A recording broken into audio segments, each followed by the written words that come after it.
computer. All right, now we'd like to welcome our beloved Reverend Mark Fowler. Thank you all so much. As always, it's a pleasure to be here. And during the meditation, I found myself thinking about being at the community center and all of us physically being with one another, and still just so grateful that we've been able to maintain community and even in some instances and ways grow community in the midst of the pandemic and all of its challenges, and to use this technology for us to continue to deepen our connection with God. So it remains a joy and a privilege and a pleasure to be with all of you. I wanted to also just kind of mention that at this particular time, with everything that's going on in the Ukraine, there are a great number of calls for prayers for peace and understanding. And I just want to remind everyone that in your prayers, consider that peace is not just the absence of physical fighting and physical engagement. And that as we pray for peace, let us also pray for the transformation of mind and the equity and the acknowledgement of the dignity of all people, that new pathways and new revelation will come to all of us, and that spirit will guide and spirit will inform what our actions are, because it's clear we can't keep doing the same thing thinking we're going to get a different result. Someone told me a long time ago that's the definition of insanity. So as we're praying for peace, whether it's in the Ukraine or in different parts of the world, that we just be mindful of what we're praying for. What are we speaking into word and asking word and divine mind to honor and align with us in? So, and it was particularly important for me to just kind of throw that in as we talk about this idea of consciousness and the theme that I've chosen for today, the myth of being conscious. And I'd like for you just to remember three words as we kind of go through this talk. One is just remember aware, awake, and conscious. Those three words, aware, awake, and conscious. And as you all know, but for anyone who I may have not met recently, I like to start from the Gospel according to Merriam-Webster and look at what some of those sage words are. And when we look at the definition of consciousness, here are three definitions of consciousness. The quality or state of being aware, especially of something within oneself. The state or fact of being conscious of an external object, state, or fact. And awareness, especially a concern for some social or political cause. So these are the definitions we have of consciousness. And if we look a little bit closer into the root, conscious is defined as having mental faculties not dulled by sleep, faintness, or stupor. And in essence, being conscious is being awake. It is also something that is personally felt. So the state of being conscious is something that is personally felt, not just thought of. Now, here's the thing. These definitions kind of leave us a little lacking in the inspiration department. Like there's not a whole lot here in these definitions about like divine mind and consciousness, et cetera.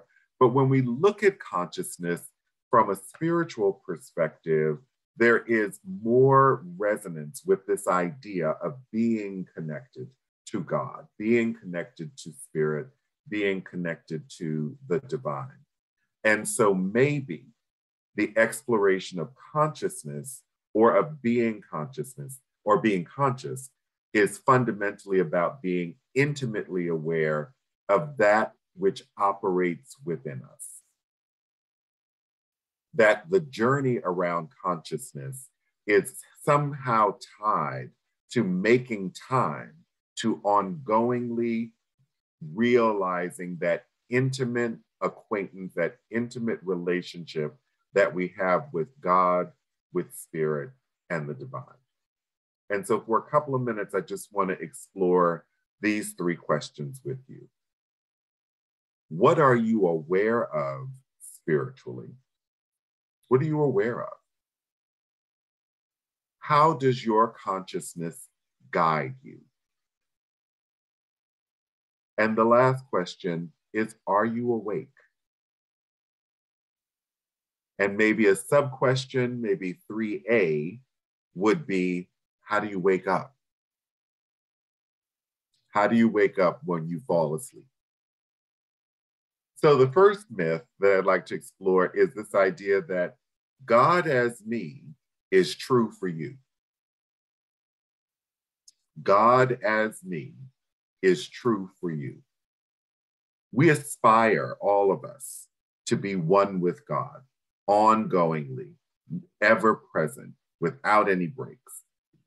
And to know that God in me, that God as me, God through me, God with me, that is the journey. And we've got to ask, though, what's the condition of our relationship with God? On what do you depend on God for? And what do you know for sure?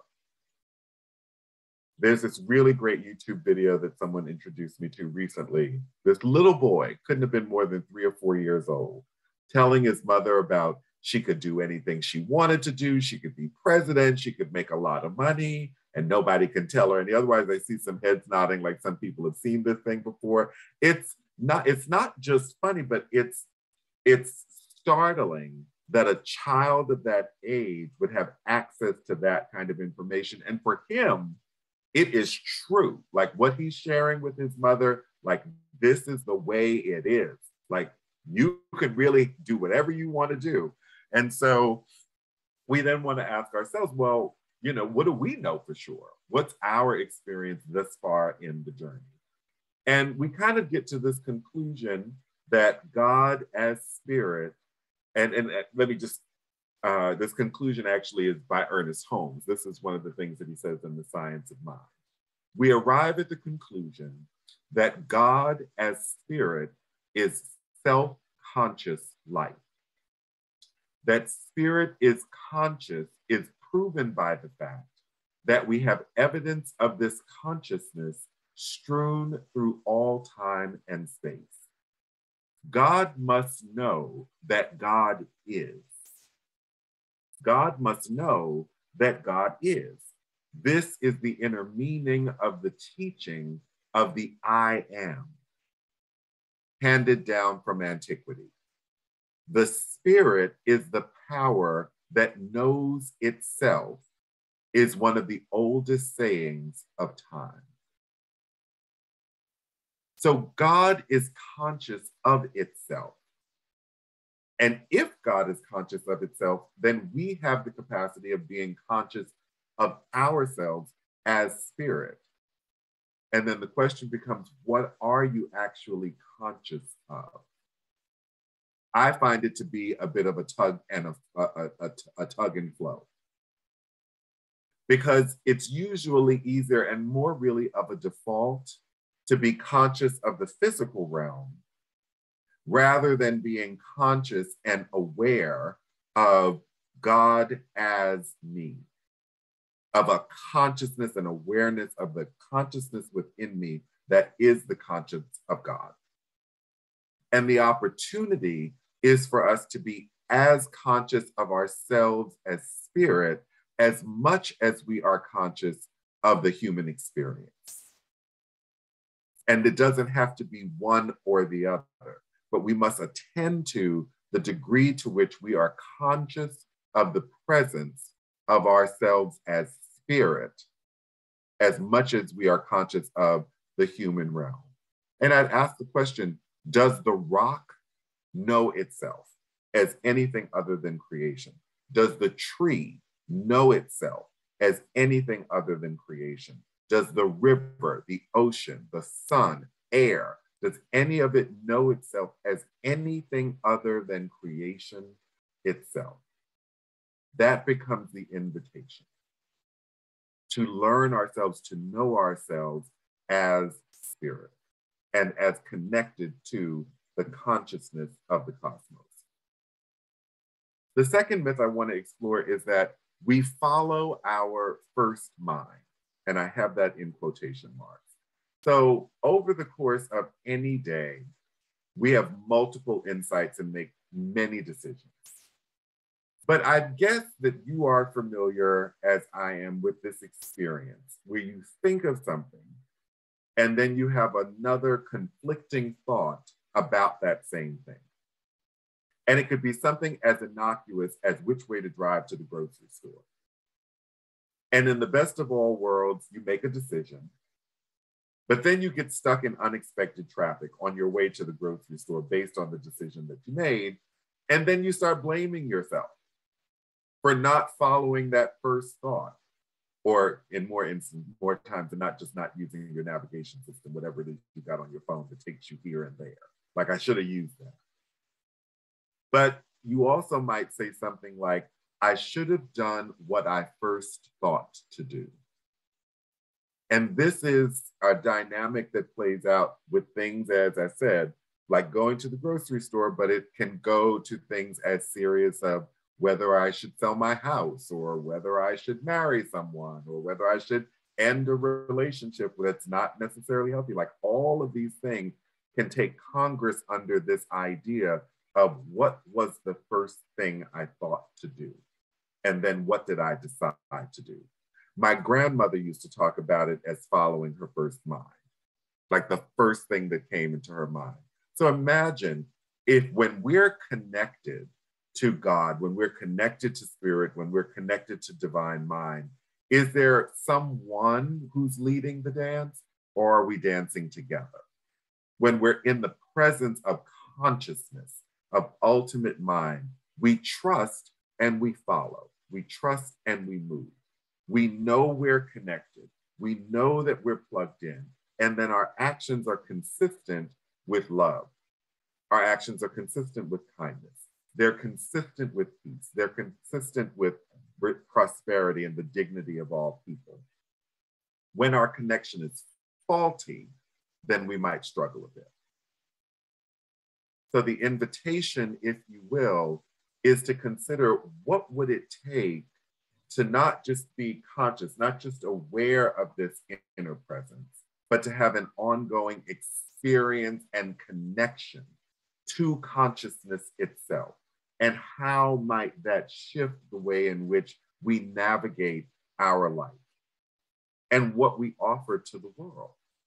Because you see, the difficulty, or the concern comes, is that if we're not connected to consciousness, then something is running the show.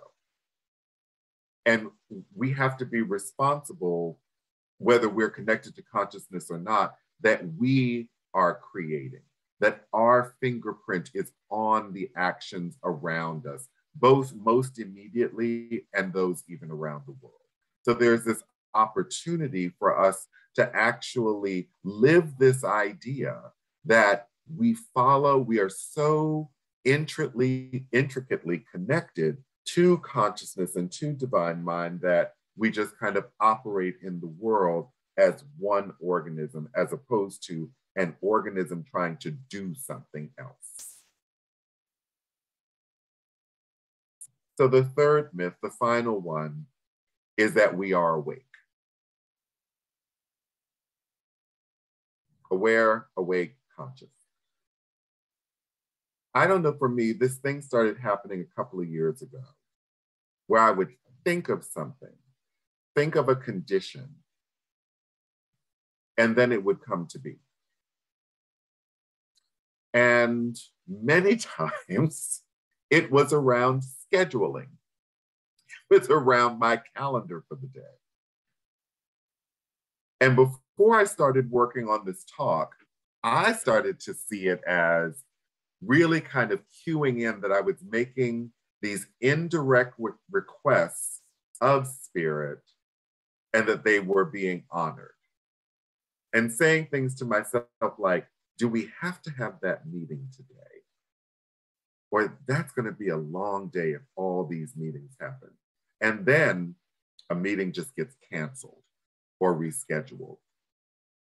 And I didn't email anybody, I didn't call anybody. I just had this thought to myself, like, it would be really great if I could get a break around 1 o'clock and the 1 o'clock meeting gets canceled. And I started seeing this enough that it became something to notice, that it was happening on an ongoing basis. But now that I've been working on this talk, I'm considering that perhaps these were moments of wakefulness rather than petition, rather than asking for something, that these were just moments of wakefulness, of being present to the constant unfolding of life. And it's like those moments when someone comes to your mind and then you hear something about them or have something happen to them or for them. And it's not always dire information, it's not always bad, but you have this experience where someone comes to mind and then there's some evidence around you of something that happened in their life. There's that connection across consciousness, the awareness of other people and other conditions and other things. And this becomes that evidence that we have of our connection to them through spirit. So when considering consciousness, when considering God, when considering spirit, when considering divine mind, we have to also consider the dynamic of being awake.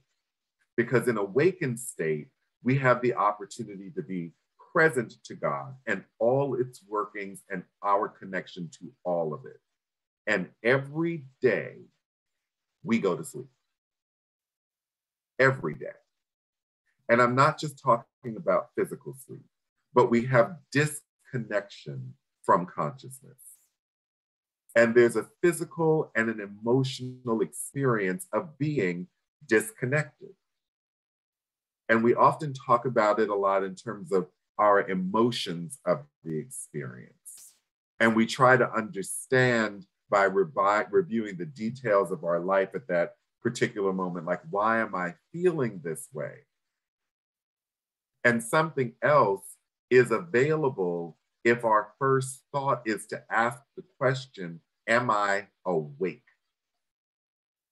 Am I present to God right now in this moment of disconnection, this moment of emotional disconnection? Am I awake to consciousness? Am I present to God? And am I connected to consciousness? Because depending on the answer, we have different kinds of work to do.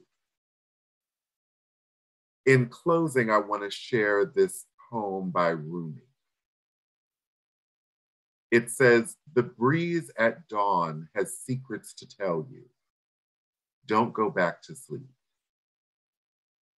You must ask for what you really want. Don't go back to sleep. People are going back and forth across the doorsill where the two worlds touch. The door is round and open. Don't go back to sleep." So I leave you with this idea that the journey around consciousness and being conscious is a journey around being awake.